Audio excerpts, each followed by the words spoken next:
नमस्कार दोस्तों, एक बार फिर से हमारे चैनल में आपका स्वागत है। और आज मैं आपको पढ़ा रहा हूँ मैथ का 9th यूनिट। और स्टार्ट करने से पहले आपको बता दें कि अगर आपने मेरे चैनल को अभी तक सब्सक्राइब नहीं किया तो प्लीज़ सब्सक्राइब कर लीजिए और बेल नोटिफिकेशन दबा लीजिए, जिससे आपको लेटेस्ट जानकारी चैनल के बारे में मिलती रहे। तो दोस्तों, जैसा कि आपको पता है कि BTC 3rd सेमेस्टर का मैथ आपका 8th यूनिट तक आप पढ़ चुके हैं और ये 9th यूनिट है। तो कंटिन्यूसली आप बने रहिए चैनल पे, और जितना भी हो सके तो आप दोस्तों को शेयर करिए वीडियो, जिससे ये हो सके कि जो प्रशिक्षु नहीं पढ़ पा रहे हैं किसी कारणवश, तो इससे कम से कम पढ़ सकें और उनका मैथ का पेपर सॉल्व हो सके। तो चलिए दोस्तों, स्टार्ट करते हैं। ये जो यूनिट है तो इसका नाम आप देख ही रहे हैं, यूनिट नंबर 9 है।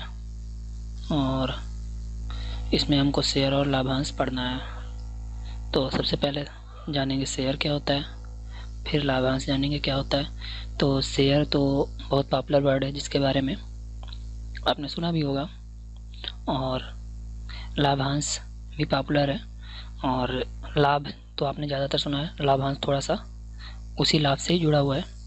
बस थोड़ा सा ध्यान देना है कि जब किसी कंपनी की बात होती है तो उसमें कैसे लाभांश क्या होता है, शेयर क्या होता है, शेयर मार्केट कैसे चलती है, कैसे वर्क करती है, ये सब आपको जानना है।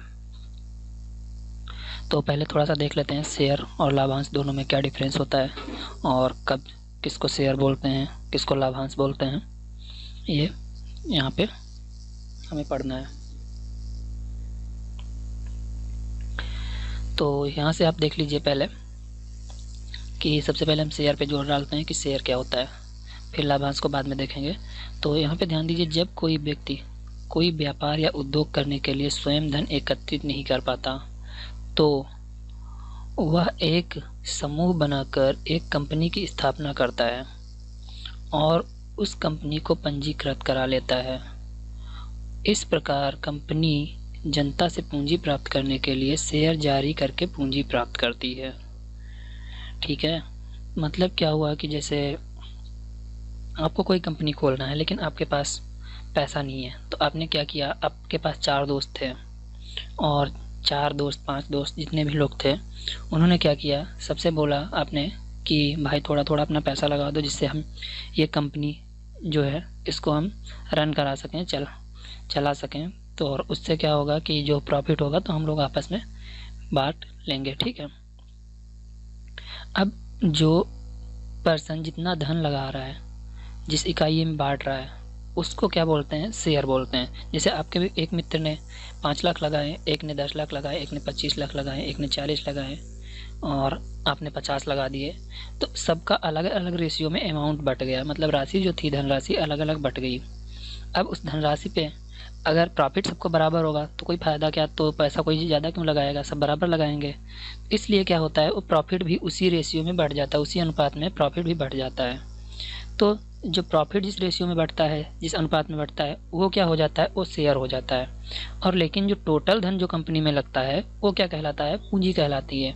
तो कंपनी में, यहाँ हम देखें, कंपनी में लगाया गया पूरा धन उसकी पूंजी कहलाता है।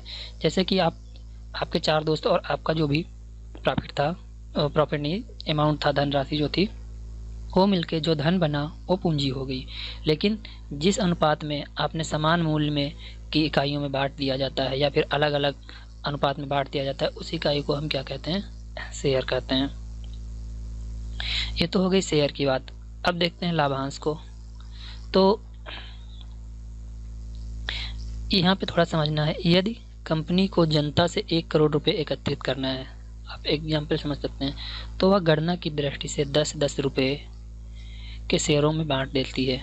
इस प्रकार उसके 10 लाख शेयर हो जाते हैं। मतलब अगर कंपनी को जनता से 1 करोड़ रुपए एकत्रित करना है तो उसने क्या किया, उस धनराशि को 10-10 रुपये के शेयरों में बांट दिया और उससे टोटल शेयर कितने हो गए, 1 करोड़ को 10 से डिवाइड कर दिया, तो क्या हो गया, 10 लाख हो गया। और जो दी हुई शर्तों के अनुसार जनता से विज्ञापन पूंजी और जनता को विज्ञापन द्वारा पूंजी लगाने के लिए इन शेयरों को खरीदने के लिए आमंत्रित करता है। फिर क्या होता है, जो कंडीशंस के अकॉर्डिंग, मतलब एक कंडीशन रख दी जाती है कि इस अनुसार कंपनी पे आपका इस शेयर पे इतना प्रॉफिट मिलेगा, इतना बेनिफिट होगा, नहीं होगा, और उसके और भी कंडीशंस होती हैं। उससे क्या होता है, वो जनता को आमंत्रित करता है। फिर उस शेयर पे कोई बेच लेता है। जैसे मान लीजिए जो एग्जाम्पल लिए थे उसी से बताते हैं। जैसे आपके एक दोस्त ने 5 लाख रुपए लगाए थे, जिसने सबसे कम लगाया था, और आपकी कंपनी से जो उसको प्रॉफिट हो रहा है, तो उसे लग रहा है कि जो ज़्यादा लोग लगाए हैं पैसा, उसे लग रहा है कि उन लोगों का प्रॉफिट तो ज़्यादा है क्योंकि पैसा भी ज़्यादा लगा है, लेकिन उसे लग रहा है कि जो हमने 5 लाख लगाए वो हम दूसरी जगह अगर लगा देते हैं, इस कंपनी को छोड़ के दूसरी जगह लगा देते हैं, तो उस कंपनी में हमको ज़्यादा पैसा मिलेगा। तो वो जो भी पर्सन 5 लाख वाला जो आपका दोस्त था, उसने क्या किया, वो अपनी शेयर मार्केट की वैल्यू किसी तरह से उसको एडवर्टाइज करके अपने बता देता है कि इसमें, ऐसे बिजनेस में मैंने पैसा लगाया, इसमें इतना फ़ायदा है, या इतना हाई रेट तक इंक्रीज हो सकता है। तो उस शेयर मार्केट को किसी ने क्या किया, उससे 8 लाख में मतलब ले लिया, और उसका रेट वहाँ पे 5 लाख, तो 3 लाख जो एक्स्ट्रा हुआ वो जिसने शेयर बेचा उसका हो गया, और उसने अपना पैसा दूसरी जगह लगा दिया। तो इस तरह क्या होता है, सभी को वांछित संख्या में शेयर आवंटित करने में कठिनाई होती है, क्योंकि पूर्व से शेयरों की संख्या निश्चित होती है। जिन्हें शेयर आवंटित किए जाते हैं वह शेयर खरीद लेते हैं। शेयर खरीदने वाला व्यक्ति कंपनी का शेयरधारी या अंशधारी होता है। तो ये तो समझ ही रहे हैं आप कि जैसे हमने शेयर लिया तो क्या हुआ, मैं शेयर होल्डर हो गया या अंशधारी हो गया, ठीक है, बेनिफिट होल्डर हो गया। इस तरह से आप समझ सकते हैं। नेक्स्ट आता है शेयर खरीदने वाला व्यक्ति जिस मूल्य पर एक शेयर कंपनी द्वारा जारी किया जाता है उसे सम मूल्य या अंकित मूल्य या फेस वैल्यू या पार वैल्यू कहते हैं। जैसे 5 लाख रुपए था, अब आप उसको आप कितने में बेच रहे हैं, कितने में खरीद रहे हैं, वो अलग का मैटर हो गया, लेकिन कंपनी में जो आपकी वैल्यू थी वो 5 लाख की हो गई। बेनिफिट आपको जो हो रहा है वो उसी रेशियो में होगा। अब यहाँ पे देख लीजिए, उदाहरण है, एक कंपनी नई योजना के लिए 50 लाख रुपए पूंजी एकत्रित करने के लिए शेयरों का विज्ञापन करती है, और यदि शेयर का अंकित मूल्य 100 रुपये हो तो कंपनी द्वारा जारी किए गए शेयरों की संख्या बताइए। ऐसा आपके में क्वेश्चन आ सकता है। 50 लाख रुपए की पूंजी एकत्रित करने के लिए शेयरों का विज्ञापन जारी करती है। यदि शेयर का अंकित मूल्य 100 रुपये है तो कंपनी द्वारा जारी किए गए शेयरों की संख्या ज्ञात कीजिए। तो सिंपली क्या करना है, आपको 50 को 100 से डिवाइड कर देना है, मतलब 50 लाख को 100 से डिवाइड कर देना है, तो टोटल शेयर का जो मूल्य आ जाएगा वो 50,000 आ जाएगा। इस तरह से आप निकाल सकते हैं। ऐसा क्वेश्चन हो सकता है आपको एक देखने को मिले। अब शेयरों की खरीद और बिक्री पे थोड़ा नज़र डालते हैं कि शेयर की खरीद और बिक्री कैसे की जाती है। जैसे जिस मूल्य पर शेयर खुले बाजार में खरीदा या बेचा जाता है उसे शेयर का बाजार मूल्य कहते हैं। मान लीजिए कि आपने 5 लाख रुपए लगाए, ठीक है, और हमने क्या किया, उस शेयर को बेचा 8 लाख में। तो मैं बेच रहा हूँ 8 लाख में, और जो खरीद रहा है वो भी तो 8 लाख में ही खरीद रहा है। अब वो क्या हो गया, बाजार का मूल्य हो गया, या उससे बढ़कर खरीद रहा है, ठीक है। जब शेयर का बाजार मूल्य उसके अंकित मूल्य से अधिक हो तो हम कहते हैं कि शेयर अंकित मूल्य से ऊपर या अधिमूल्य पर है, मतलब हायर रेट पे है। और यदि नीचे है तो उसे क्या कहते हैं, बट्टे पर है, मतलब डिस्काउंट पर है। यदि शेयर का बाजार मूल्य अंकित मूल्य के समान हो तो शेयर अंकित मूल्य पर है, मतलब फिक्स्ड प्राइस पे है या MRP पे है। अगर यहाँ पे एग्जांपल देखें तो किसी शेयर का अंकित मूल्य 100 रुपये है और बाजार मूल्य 108 रुपये है, तो 8 रुपये एक्स्ट्रा बढ़ रहा है ना, तो शेयर के अंकित मूल्य से ऊपर कहा जाएगा, मतलब शेयर क्या है, हायर रेट पे है, MRP से हायर रेट पे है। और अगर इस शेयर का बाजार मूल्य 60 रुपये है तो क्या हो जाएगा, अंकित मूल्य से नीचे, मतलब बट्टे पर है, डिस्काउंट पे है। अब लाभ और लाभांश वितरण थोड़ा देख लेते हैं। जब कंपनी को वर्ष के अंत में लाभ होता है तो लाभ का कुछ भाग नई मशीनें खरीदने या टैक्स देने में आरक्षित कर दिया जाता है। शेष लाभ को शेयरधारियों में उनके द्वारा खरीदे गए शेयरों के अनुपात में बांट दिया जाता है। जैसे हमने बताया था ना, रेशियो में बांट दिया जाता है। जैसे जिसने 5 लाख लगाया, जिसने 25 लाख लगाया, तो उसका प्रॉफिट तो उसी अकॉर्डिंग होगा ना। तो अब उस पैसे पर जो उनका प्रॉफिट हुआ उसको हम क्या बोलते हैं, लाभांश। कितना बेनिफिट हो रहा है, और लाभांश अंकित मूल्य पर दिया जाता है, मतलब जितना उन्होंने कंपनी में पैसा लगाया है। ऐसा नहीं है कि मतलब आपका टैक्स, मतलब आपने 5 लाख लगाए थे तो आपका 10 लाख पे भी मिल जाएगा, या एक्स्ट्रा कुछ अपने वो हो जाएगा तो वो मिल जाएगा, और कंपनी में जो एक्स्ट्रा खर्च होगा जैसे मशीनरी के लिए उसको उसका पैसा नहीं दिया जाएगा। तो ये तो लाभांश हो गया, ठीक है। अब दलाल और दलाली, ये कभी कभी क्वेश्चन छोटा सा पूछा जाता है। तो ऐसे शेयर ऐसे व्यक्तियों के माध्यम से खरीदे या बेचे जाते हैं जिनको शेयर बाजार का पूर्ण ज्ञान होता है। इन व्यक्तियों को शेयर दलाल या ब्रोकर कहा जाता है। दलाल लोग अपनी सेवाओं के लिए शेयर बेचने और खरीदने वालों से कुछ कमीशन या फीस लेते हैं। दलालों द्वारा लिए गए कमीशन को दलाली कहते हैं, मतलब ब्रोकरेज। दलाली को शेयर के बाजार मूल्य के प्रतिशत के रूप में व्यक्त करते हैं। जैसे आपने बोला कि मेरा 5 लाख का शेयर है, ठीक है, और आप इसको 8 लाख में बेचवा दीजिए, तो जो ब्रोकर होगा वो क्या कहेगा, ठीक है मैं उसको बेचवा दूंगा, आप मुझे 20,000 रुपये एक्स्ट्रा दे दीजिए। तो जो शेयर बेच रहा होता है उसको उसकी मतलब एग्रीमेंट कर लेता है कि हाँ ठीक है मैं आपको 20,000 रुपये दे दूंगा, लेकिन आप इसको भिजवा दीजिए। तो वो क्या होगा, उसका ब्रोकरेज हो गया। अब यहाँ पे आते हैं ऋण पत्र। ठीक है, कंपनियां अपने कारोबार को और बढ़ाने के लिए शेयर के स्थान पर ऋण पत्र डिबेंचर्स जारी करती हैं। ये ऋण पत्र आम जनता से, जिनमें से शेयरधारी भी सम्मिलित हो सकते हैं, ऋण पत्र प्राप्त करने हेतु जारी किए जाते हैं। कंपनियां निश्चित अवधि के लिए ऋण लेती हैं और उस पर निश्चित दर से ऋण पत्र धारकों को ब्याज अदा करती हैं। जिस निश्चित अवधि के लिए ऋण पत्र जारी होते हैं वह ऋण पत्रों पर लिखी होती हैं। ऋण की समयावधि होने पर कंपनियां ऋण पत्र धारकों को उनके द्वारा लिया गया ऋण वापस कर देती हैं। तो एक तरह से समझ लीजिए कि जैसे लोन्स होते हैं, तो उसी तरह से ये लोन का एक फॉर्मेट होता है और उसमें एग्रीमेंट के साथ में होता है। ठीक है, नेक्स्ट थोड़ा सा और देख लेते हैं। दलाली शेयर बाजार के मूल्य पर ली या दी जाती है और उसे अंकित मूल्य पर नहीं। दलाली किस पे दी जाती है, शेयर पे। जैसे मतलब उसने कहा कि मैं 8 लाख पे बेचवाऊंगा, तब उसको 8 लाख पे दिया जाएगा। मतलब अगर परसेंटेज पे क्या कि मतलब मुझे 10% आपको देना पड़ेगा कमीशन, तो वो 10% का मतलब क्या हुआ कि वो जैसे इतना एक्स्ट्रा होगा उसका 10% लेगा। जैसे उसने 5 लाख का था, आपने 5 लाख पे बेचवाने, मतलब 5 लाख तो शेयर मार्केट हो गया। अब वो कह रहा 5 लाख की चीज़ मैं 8 लाख में बेचवा रहा हूँ, तो उसने कहा अगर मुझे 10% लेना है तो कितना हो जाएगा, 30,000 हो जाएगा। 3 लाख का 30,000 हो गया। तो इस तरह अगर उस 10 लाख में बेचवा रहा है तो 50,000 हो गया। या फिर कह रहा है कि मैं 20% लूँगा तो उसका 60,000 हो जाएगा। 50 मतलब अगर 10 लाख में बेचवा रहा है और कह रहा 20% चाहिए तो उसका कितना हो जाएगा, आप सिंपली समझ सकते हैं, 1 लाख हो गया। इस तरह से दलाली ली जाती है, ब्रोकरेज रेट होता है। किसी शेयर को बेचने पर प्राप्त राशि बाजार मूल्य माइनस दलाली। तो अगर किसी शेयर को बेचने पर प्राप्त धनराशि, ठीक है, कितनी धनराशि, उसी बाजार मूल्य जो था उससे बेच दिया, ठीक है, और उसमें दलाली निकाल दिया, तो जो बचेगा वो क्या होगा, शेयर को बेचने पर जो प्राप्त धनराशि। किसी शेयर को खरीदने पर खर्च की गई धनराशि बाजार मूल्य प्लस दलाली। तो बाजार मूल्य में अगर दलाली ऐड करते हैं तो क्या हो जाता है, शेयर को खरीदने पर खर्च की गई धनराशि हो जाएगी। अब एक क्वेश्चन है, जैसे एक क्रेता को 10 रुपये के 200 शेयरों के लिए क्या मूल्य देना होगा। ठीक है, यदि शेयर का बाजार मूल्य 50 रुपये प्रति शेयर बताए गए हैं और शेयरधारी का क्या लाभ होगा जबकि उसने शेयर अंकित मूल्य पर खरीदा था। तो शेयर का अंकित मूल्य क्या होगा, 10 रुपये। सिंपल सी बताए, एक शेयर का बाजार मूल्य 50 रुपये, सिंपल सी बात है।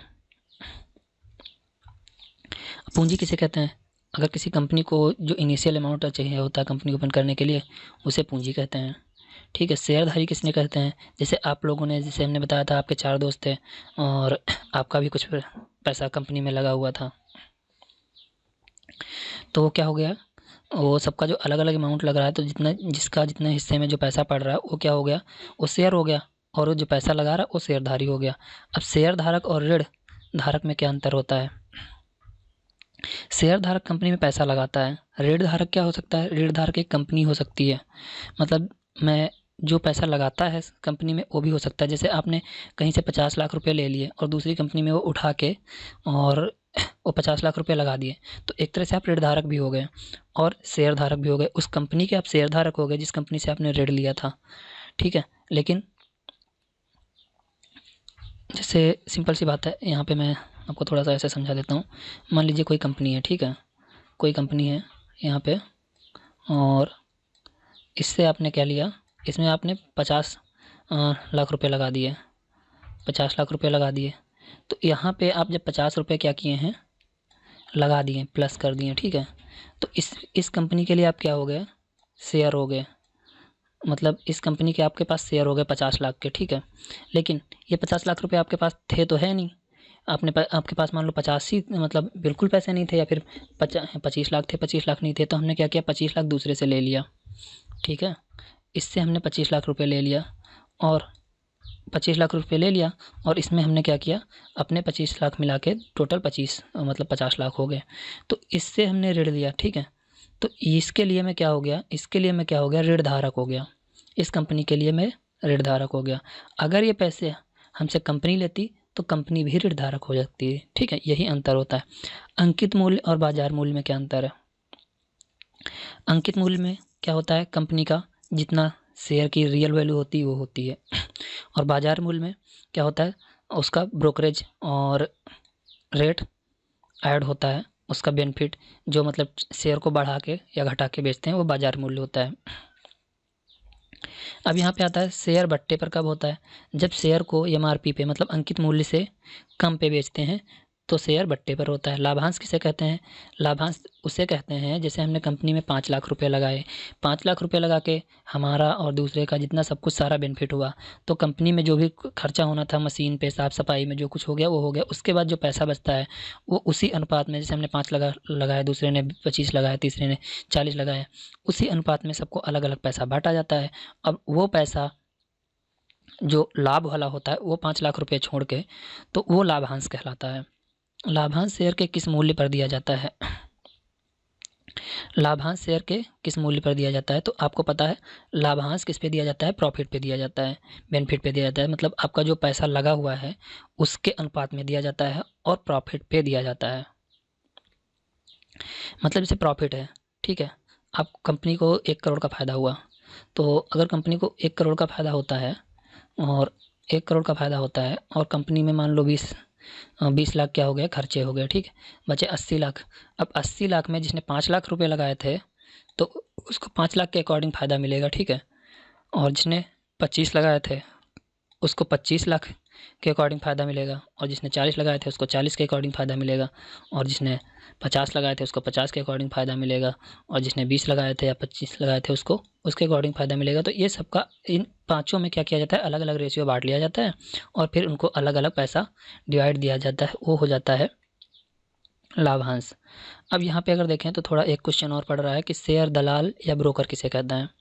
तो शेयर दलाल या ब्रोकर किसे कहते हैं, ये आपको थोड़ा सा ध्यान देना है कि जैसे जो शेयर को बिकवाता है मार्केट में, जो शेयर को मार्केट में आपको बेचता है, जिसे नॉर्मली आपकी अगर बात कह लें तो आपने देखा होगा कहीं सब्जी मंडी होती है या फिर कहीं सिंपल सी बात है, एक सबसे अच्छा ऑनलाइन मार्केट का एग्जांपल है जैसे अमेज़न हो गया या फिर फ्लिपकार्ट हो गया और या फिर ओएलएक्स हो गया, ये सब क्या है, एक तरह से ब्रोकरेज का काम करती हैं। ये खुद सामान नहीं बनाती हैं, ये क्या करती हैं, दूसरे से सामान खरीदती हैं, ना कि खरीदती हैं, बस क्या करती हैं एक जगह से दूसरी जगह ट्रांसफ़र करवाती हैं। तो इनका कमीशन फिक्स होता है। जैसे आपने 10,000 का मोबाइल लिया, ठीक है, क्या किया आपने 10,000 से मोबाइल वहाँ से ले लिया, अमेज़न से 10,000 का मोबाइल ले लिया। अब आपने सोचा कि हमने अमेज़न से 10,000 का मोबाइल ले लिया है, लेकिन ये ऐसा नहीं होता है।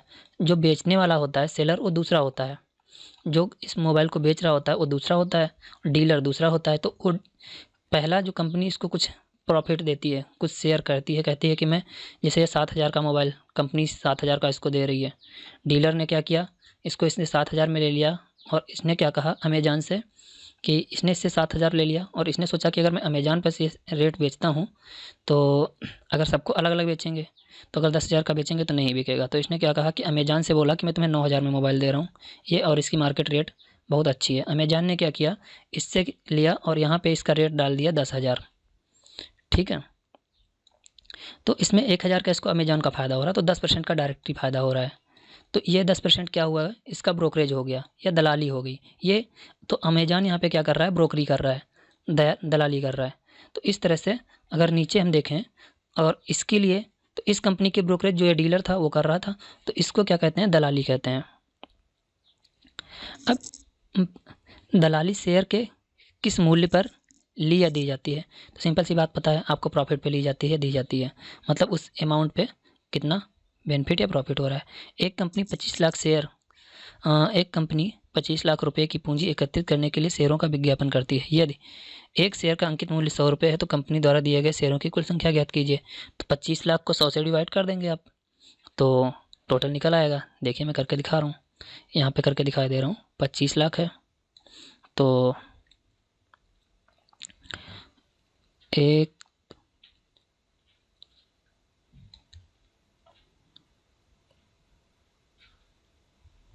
25 लाख हो गया। अब इसको 100 से डिवाइड कर दीजिए, जैसा ऊपर था क्वेश्चन वैसा ही सिंपल है, 2 काट दीजिए तो कितने हो जाएगा, 25,000 हो जाएंगे शेयर। तो इस तरह से आप यहाँ निकाल सकते हैं। एक क्रेता को शेयर मूल्य का अंकित मूल्य 10 रुपये और बाजार मूल्य 40 रुपये प्रति बताया गया हो, तो एक क्रेता को एक शेयर का अंकित मूल्य 10 रुपये और बाजार मूल्य 40 रुपये प्रति शेयर बताया गया हो, तो क्रेता को 300 शेयरों के लिए क्या मूल्य देना होगा। तो यहाँ पे 300 शेयरों के लिए अगर अंकित मूल्य देखा जाए तो 3000 हो जाएगा, लेकिन क्या कह रहा है, क्रेता को 300 शेयरों के लिए कितना देना होगा। तो क्रेता को एक शेयर का अंकित मूल्य 10 रुपये बताया गया, बाजार मूल्य 40 रुपये प्रति शेयर बताया गया। तो अगर ये खरीदेगा तो यहाँ से तो इसको 300 का 3000 होगा, लेकिन अगर ये बेचेगा इस पर 4 और 3 का गुणा होगा, कितना हो जाएगा, 12,000 रुपये हो जाएगा। ठीक है। अब शेयरधारी को क्या लाभ होगा, जबकि उसने शेयर अंकित मूल्य पर खरीदा था, मतलब उसने 3000 पे खरीदा था। ठीक है, क्योंकि 10 का अगर 300 से गुणा करेंगे तो 3000 हो जाएगा, ऊपर 12 हो रहा है, तो फ़ायदा कितना होगा वो हम देख लेते हैं। तो इससे माइनस कर दीजिए तो कितना हो जाएगा, 9000 बचा। अगर 3000 माइनस करते हैं अपॉन में 12 कर दीजिए। ठीक है, 12,000 हो गया और गुणे में 100 हो जाएगा। ठीक, तो ये 100 और 100 छोड़ दीजिए, 3 जीरो, ये 3 जीरो कट गया और 3 3 जा 9 हुआ और 3 4 जा 12 हुआ और 4 25 जा 100 हुआ। ठीक है, और 4 1 जा 4 हो गया, तो कितना आ जाएगा, 75% आ जाएगा। 3 का 5 से गुणा करेंगे तो 75% फ़ायदा हो जाएगा बाजार मूल्य पर बेचने पर। अब नेक्स्ट है 100 रुपये पर अंकित मूल्य के 150 शेयर जिनका बाजार मूल्य 300 रुपये प्रति शेयर है और दलाली 3% है, खरीदने के लिए कितना धन चाहिए। सिंपल सी बात है, 100 रुपये के अंकित मूल्य के 150 शेयर, तो 100 गुणे 150 करेंगे तो आपको सिंपल सी बात पता है कितना हो जाएगा, 15,000 हो जाएगा, क्योंकि 100 का 150 से गुणा करेंगे 15,000 हो जाएगा। जिनका बाजार मूल्य कितना है, 300 रुपये प्रति शेयर है और दलाली 3% है। ठीक, तो दलाली आपको पता है 100 रुपये के अंकित मूल्य पे 3% मतलब 3 रुपये हो गया, और तो 303 हो गया, और इसको 150 से गुणा कर देंगे तो टोटल आ जाएगा। तो ये तो टोटल हो गया 15,000 वैसे था। अब देखते हैं इसका बाजार मूल्य 300 रुपये प्रति शेयर है। ठीक, तो खरीदने के लिए कितना धन चाहिए, तो 150 गुणे 300 करेंगे और उसका 3% निकाल लेंगे, तो 150 गुणे 300 बटे 3%, तो ये हो गया। तो 3% इसमें ऐड होगा प्लस, तो पहले इसको करेंगे तो 300 का ये 45,000 हो गया, और अब इसमें प्लस 3% इसका ऐड कर दीजिए, तो प्लस यहाँ पे प्लस करेंगे और इसके साथ में 1 + 3/100 कर देंगे, तो ये 103/100 हो जाएगा। तो यहाँ पे ऐसे कर लीजिए, 4500 गुणे 3/100 हो जाएगा। 2 0 कैंसिल आउट हो जाएंगे और 45 3 जा कितना हो जाएगा, 135, तो ये हो जाएगा 45 6 135, मतलब ये हो जाएगा 46,035।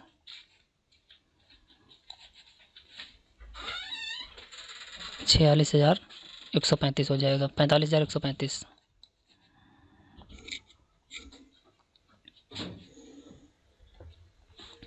देख लेते हैं दोस्तों, थोड़ा सा आंसर छूट गया है तो यहाँ पे इसको थोड़ा सा देख लेते हैं।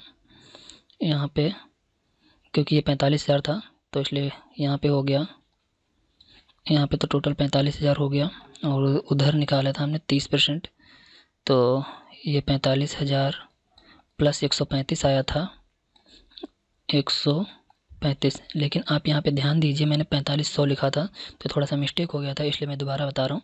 तो यहाँ पे 45,000 हो जाएगा, इनका गुणा करोगे तो 1 जीरो 2 जीरो कटे थे, 1 जीरो यहाँ पे बच जाएगा ये वाला, तो वो जीरो भी हम यहाँ पे काउंट कर लेंगे।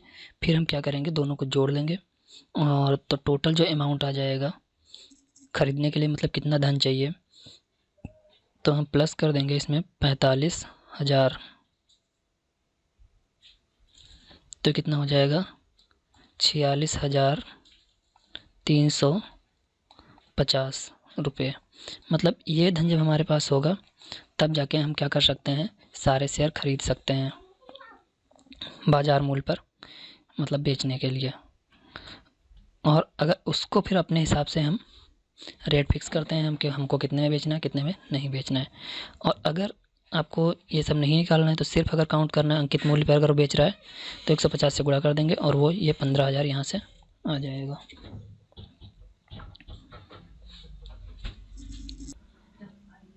दोस्तों ये यूनिट यहीं पे ख़त्म होती है और मिलते हैं नेक्स्ट यूनिट में और किसी नेक्स्ट चैप्टर के साथ। तो